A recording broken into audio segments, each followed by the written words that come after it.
Welcome বন্ধুরা, educational hub চ্যানেলে সবাইকে স্বাগত।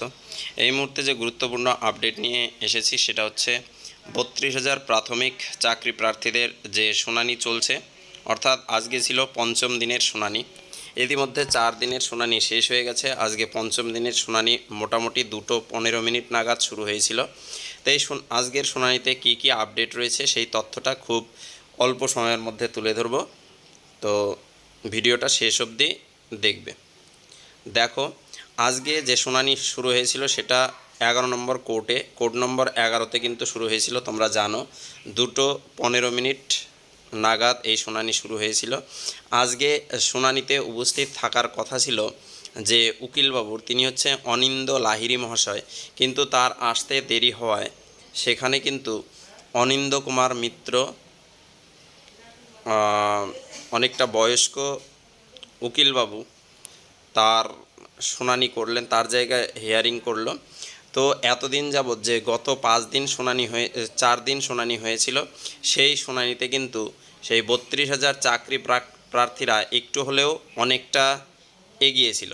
কিন্তু আজকের শুনানিতে যদিও সেই 32,000 চাকরি প্রার্থীদের পক্ষের আইনজীবী তিনি, কিন্তু সেই আইনজীবী 32,000-এর পক্ষে থাকা সত্ত্বেও আজকে তিনি যে হিয়ারিংটা করলেন, জজ সাহেবদের যে উত্তরগুলো দিতে চাইলেন, সেই ক্ষেত্রে কিন্তু তিনি নিজেকে ফাঁসিয়ে ফেললেন অনেকটা। অর্থাৎ 32,000-এর অনেক থেকে একটু দূরে সরেই গেল বলে মনে হলো আজকের শুনানিতে।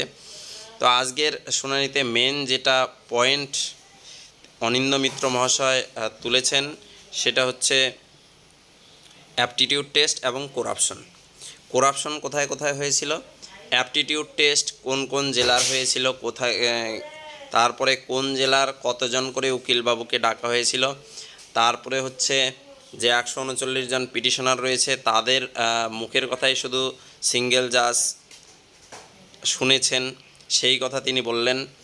এবং বললেন যে যারা ভুক্তভোগী তাদের ন্যাচারাল জাস্টিসকে ভঙ্গ করা হয়েছে, অর্থাৎ তাদের কোনো কথা না শুনেই জাজ সাহেব সেই রায় দিয়েছেন।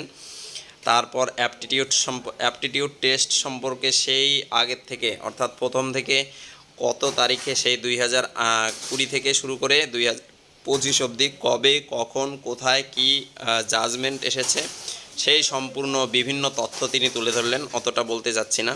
তো আজকের শুনানিতে অনেকটা মোড় কিন্তু সেই পিটিশনারদের পক্ষেই, অর্থাৎ 139 জনের পক্ষের দিকে অনেকটা ঘুরে গেল, যদিও এখনও পর্যন্ত কিন্তু পিটিশনারদের উকিলরা বলেননি তার আগেই। সুতরাং আজকে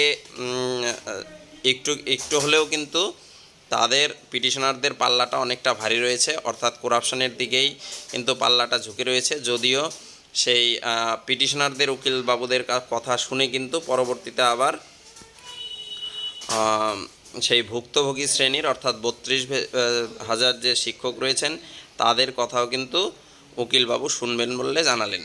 তো আজকে ছিল এইটুকুই শুনানি, অর্থাৎ অ্যাপটিটিউড টেস্ট এবং করাপশন করেই কেটে গেল।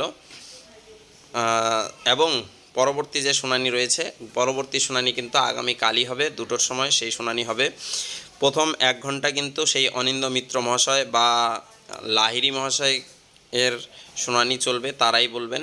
তারপরে অন্য যে পিটিশনার রয়েছে তাদের শুনানি কিন্তু হবে। তো এই ছিল আপডেটটা। ভিডিওটা ভালো লাগলে বন্ধুদের সাথে শেয়ার করে দিও, লাইক করে দিও।